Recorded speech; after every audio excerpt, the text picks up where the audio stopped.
الحمدللہ والصلاة والسلام علی رسول اللہ وعلی آلہ وصحبہ وموالہ۔ محترم بھائیو، السلام علیکم ورحمۃ اللہ وبرکاتہ۔ اخلاقی خوبیوں میں سے ایک بہت ہی اہم خوبی ہے جسے ہم کہتے ہیں ایفائے عہد، یعنی وعدہ پورا کرنا۔ قرآن اور حدیث میں اور اللہ کے نبی صلی اللہ علیہ وسلم کی سیرت میں، اللہ والوں کی زندگی میں وعدہ پورا کرنے کے بہت سارے نمونے ہم کو ملتے ہیں، تعلیمات ملتی ہیں۔ اللہ تعالیٰ فرماتا ہے وَأَوْفُوا بِالْعَهْدِ إِنَّ الْعَهْدَ كَانَ مَسْئُولًا، وعدہ پورا کرو کیونکہ وعدہ کے بارے میں پوچھا جائے گا۔ اللہ تعالیٰ سورہ المائدہ کے شروع ہی میں فرماتا ہے یا ایھا الذین آمنوا اوفوا بالعقود، اے ایمان والو اپنے عہد و پیمان کو پورا کرو۔ گویا کہ اللہ تعالیٰ ایمان والوں سے خطاب کرتے ہوئے کہہ رہا ہے کہ ایک مسلمان کو وعدہ کا پکا ہونا چاہیے۔ مسلمان وعدہ خلافی نہیں کر سکتا، بلکہ وعدہ خلافی کس کی صفت ہے؟ صحیح بخاری اور صحیح مسلم کی روایت ہے، اللہ کے نبی صلی اللہ علیہ وسلم نے بیان فرمایا آیۃ المنافق ثلاث اذا حدث کذب واذا وعد اخلف واذا اؤتمن خان، کہ منافق کی تین پہچان ہوتی ہے، جب بات کرے تو جھوٹ بولے، جب وعدہ کرے تو وعدہ خلافی کرے، اور جب اس کے پاس امانت رکھی جائے تو خیانت کر جائے۔ تو وعدہ خلافی کرنا یہ مسلمان کی شان کے خلاف ہے۔ جو بھی وعدہ کرتے ہیں اسے یاد رکھنا چاہیے اور اس وعدہ کو پورا کرنے کی کوشش کرنی چاہیے۔ یہ نہیں کہ یہ باتیں بس کتابوں کی ہیں، بلکہ ہمیں اپنی زندگی میں بھی ان باتوں کو اتارنا چاہیے کہ اگر کسی سے وعدہ ہے، اگر کسی سے ایگریمنٹ ہے، تو اس کا مطلب یہ ہے کہ اس وعدہ کو ہمیں پورا کرنا ہے، چاہے وعدہ کسی بھی طرح کا ہو۔ وعدہ کرتے ہیں تو اس وعدہ کو پورا کرنا چاہیے، کیونکہ مسلمان کی یہ زبان ہوتی ہے۔ اللہ کے نبی صلی اللہ علیہ وسلم جب لوگوں کو ایک اللہ کی طرف بلا رہے تھے، اسی بیچ ہرقل جو بادشاہ تھا روم کا، اس کو پتہ چلا اللہ کے نبی صلی اللہ علیہ وسلم کے بارے میں، تو اتفاق سے ابو سفیان جو مکہ کا لیڈر تھا، ان دنوں ہرقل کے دربار میں موجود تھا۔ تو ہرقل نے ابو سفیان کو بلایا اور اللہ کے نبی صلی اللہ علیہ وسلم کے بارے میں بہت سارے سوالات کیے۔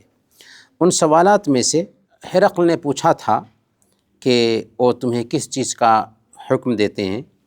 تو ابو سفیان نے سچ سچ بتایا کہ محمد صلی اللہ علیہ وسلم ان باتوں کا حکم دیتے ہیں۔ تو ہرقل نے کہا تھا کہ میں نے تم سے پوچھا کہ وہ کس چیز کا حکم دیتے ہیں، تو تم نے کہا کہ وہ نماز کا حکم دیتے ہیں، سچائی کا حکم دیتے ہیں، عفت اور پاک دامنی کا حکم دیتے ہیں، اور وعدہ پورا کرنے کا حکم دیتے ہیں، اور امانت داری کا حکم دیتے ہیں۔ وَهَذِهِ صِفَةُ نَبِيٍّ، اور یہ جو خوبیاں ہیں ایک نبی کی خوبی ہوتی ہے۔ تو گویا کہ ہرقل نے ان خوبیوں کو سن کر کے اعتراف کیا تھا کہ یہ نبی ہیں اور واقعی سچے نبی ہیں۔ انبیاء کی وفاداری بھی اللہ تعالیٰ نے قرآن کریم میں بیان فرمائی ہے، چنانچہ ابراہیم علیہ السلام کے بارے میں کیا کہا وَإِبْرَاهِيمَ الَّذِي وَفَّى، وہ ابراہیم جس نے وفاداری کی، ہر طرح سے آزمایا گیا اور ہر آزمائش میں پورے اترے۔ حضرت اسماعیل علیہ السلام کے بارے میں کہا إِنَّهُ كَانَ صَادِقَ الْوَعْدِ، وعدہ کے سچے تھے۔ اور موسیٰ علیہ السلام کو دیکھیے کہ 10 سال تک کے لیے جب مدین جاتے ہیں اور وہاں ان کے جو سسر تھے ان سے اتفاق کرتے ہیں کہ 10 سال ہم آپ کے پاس کام کریں گے اور اس کے بعد آپ کے پاس سے نکلیں گے، اور اسی شرط پر ان کی شادی بھی ہوتی ہے۔ تو 10 سال کی مدت حضرت موسیٰ علیہ السلام واقعی مدین میں پورا کرتے ہیں اور پھر مدین سے نکلتے ہیں۔ اللہ کے نبی صلی اللہ علیہ وسلم کی وفاداری کے نمونے بہت سارے ہم کو ملتے ہیں۔ مسیلمہ کذاب جو اللہ کے نبی صلی اللہ علیہ وسلم کے زمانے میں ہی نبوت کا دعویٰ کیا تھا، اس کا 2 کارندہ اللہ کے نبی صلی اللہ علیہ وسلم کے پاس آیا۔ اللہ کے نبی صلی اللہ علیہ وسلم نے اس سے کئی ایک سوالات کیے، اس میں سے ایک سوال یہ بھی تھا کہ کیا تم اس کو اپنا رسول مانتے ہو؟ تو ان دونوں نے اللہ کے نبی صلی اللہ علیہ وسلم کے سامنے ہی ڈھٹائی سے کہا کہ ہاں ہم مسیلمہ کذاب کو رسول مانتے ہیں۔ تو اللہ کے نبی صلی اللہ علیہ وسلم نے کہا تھا لولا ان الرسل لا تقتل لقتلتکما، تم نے ایسی جرأت کی ہے کہ اگر کارندے یا پیغامبر یا ایمبیسڈر قتل نہ کیے جاتے، دنیا کا یہ رواج نہ ہوتا کہ کارندوں کو یا ایمبیسڈر کو قتل نہیں کیا جائے گا تو میں تجھے قتل کر دیتا۔ تو گویا کہ اللہ کے نبی صلی اللہ علیہ وسلم نے جو دنیا کا عرف ہے، دنیا کا رواج ہے، اس رواج کے حساب سے اسے قتل نہیں کیا اور یہ ایگریمنٹ کا پاس و لحاظ رکھا۔ اسی طریقے سے صلح حدیبیہ کے موقع سے کیا ہوا تھا، قریش نے اللہ کے نبی صلی اللہ علیہ وسلم سے صلح کی تھی، اور صلح کے دفعات ایسے تھے کہ بہت سخت تھے مسلمانوں کے لیے۔ اس میں ایک یہ تھا کہ اگر کوئی مسلمان اسلام سے پھر جائے اور قریش کے پاس آ جائے تو ہم اس کو نہیں لوٹائیں گے، اور اگر کوئی قریش کا آدمی اسلام قبول کر لے تو اس کو لوٹانا ہوگا۔ اتفاق کے جو دفعات تھے بہت سخت تھے۔ اسی بیچ سہیل بن عمر جو ایگریمنٹ لکھانے کے لیے آیا تھا، ان کا بیٹا حضرت ابو جندل رضی اللہ تعالی عنہ اسلام قبول کر چکے تھے، قریش کے قبضہ میں تھے، اور ان کو بیریوں میں باندھ کر رکھا گیا تھا۔ وہ بیریوں کے ساتھ اللہ کے نبی صلی اللہ علیہ وسلم کے پاس آتے ہیں، گر گراتے ہیں کہ یا رسول اللہ ہمیں قبول کر لیجئے، کیونکہ یہ ہمیں بہت سخت سزا دیتے ہیں، اور ادھر ایگریمنٹ لکھا جا رہا تھا۔ اللہ کے نبی صلی اللہ علیہ وسلم نے کہا کہ ایگریمنٹ ابھی طے نہیں ہوا ہے، اس لیے ابو جندل کو رہا کر دو، ہمارے حوالے کر دو۔ اس وقت سہیل جو ان کا باپ تھا، اس نے کہا کہ ایسا نہیں ہو سکتا، یا تو ہم ایگریمنٹ کریں گے یا پھر یہ ہے کہ آپ اس کو لے کر کے جائیے، اگر لے کر کے جانا چاہ رہے ہیں تو ایگریمنٹ نہیں کریں گے۔ اللہ کے نبی صلی اللہ علیہ وسلم نے ایگریمنٹ کا پاس و لحاظ رکھتے ہوئے ابو جندل کو واپس کر دی اور ایگریمنٹ رکھا۔ گویا کہ اللہ کے نبی صلی اللہ علیہ وسلم نے وہاں پر یہ میسج دیا کہ اگر ایگریمنٹ ہے، وعدہ ہے، تو وعدہ خلافی نہیں ہونی چاہیے، اگرچہ اس کا نقصان سامنے میں دکھ رہا ہے۔ لیکن الحمدللہ اس سے صلح حدیبیہ کا نتیجہ یہ ہوا کہ چند ہی سالوں میں مکہ فتح ہو جاتا ہے۔ اسی طریقے سے ہم دیکھتے ہیں کہ جنگ بدر کے موقع سے حضرت حذیفہ بن یمان رضی اللہ تعالی عنہما، حذیفہ بھی صحابی ہیں اور یمان بھی صحابی ہیں، یہ دونوں نکلے تھے کہیں، اور ادھر اللہ کے نبی صلی اللہ علیہ وسلم بدر کے میدان میں حاضر ہو چکے ہیں۔